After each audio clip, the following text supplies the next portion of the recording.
نحمده ونصلي على رسوله الكريم أما بعد أعوذ بالله من الشيطان الرجيم بسم الله الرحمن الرحيم وننزل من القرآن ما هو شفاء ورحمة للمؤمنين সাদাকাল্লাহুল আযীম।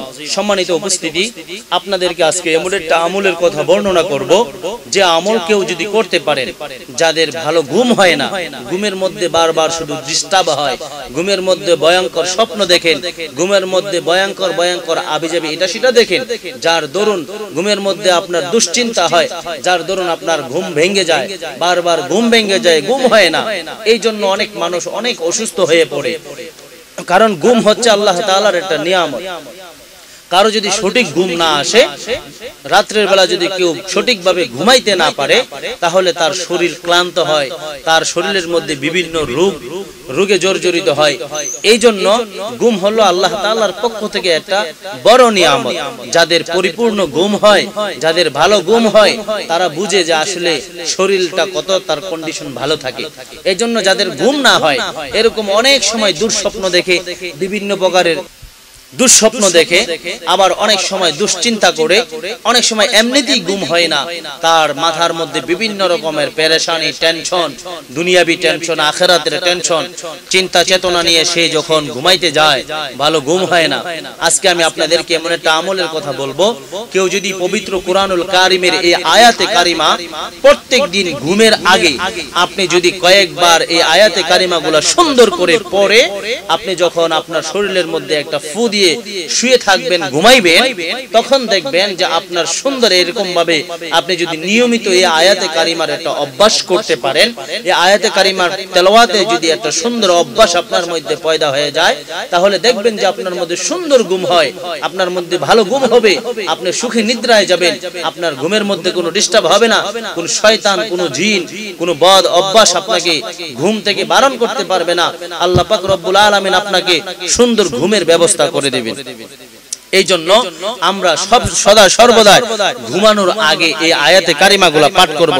সূরা ইউসুফের আয়াত নাম্বার 64, লাহুমুল বুশরা ফিল হায়াতিদ দুনিয়া ওয়া ফিল আখিরাহ লা তাবদিলা লিকালিমাতিল্লাহি যালিকা হুয়াল ফাওজুল আযীম।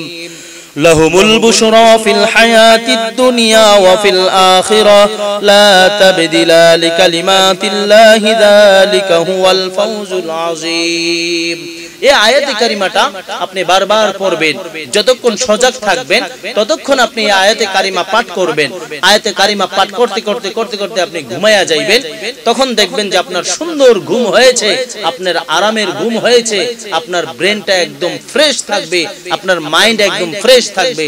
আপনি কল্পনাই করতে পারবেন না যে আপনি অসুস্থ, আপনি কল্পনাই করতে পারবেন না যে আপনি দুর্বল, কারণ আল্লাহ পাক রব্বুল আলামিন এই আয়াতের বরকতে আপনার মধ্যে এমন একটা সুন্দর নিদ্রা দিবেন, এমন সুন্দর একটা ঘুম দিয়ে দিবেন আপনার চোখের মধ্যে, যার কারণে আপনার সমস্ত ক্লান্তি দূর হয়ে যাবে, যার কারণে আপনার সমস্ত পেরেশানি দূর হয়ে যাবে। এই জন্য তো আল্লাহ পাক রব্বুল আলামিন দিন এবং রাত্রির ব্যবস্থা করে রেখেছেন, কারণ দিনে মানুষ কর্ম করবে আর রাত্রিতে মানুষ ঘুমাইবে, আরাম করবে।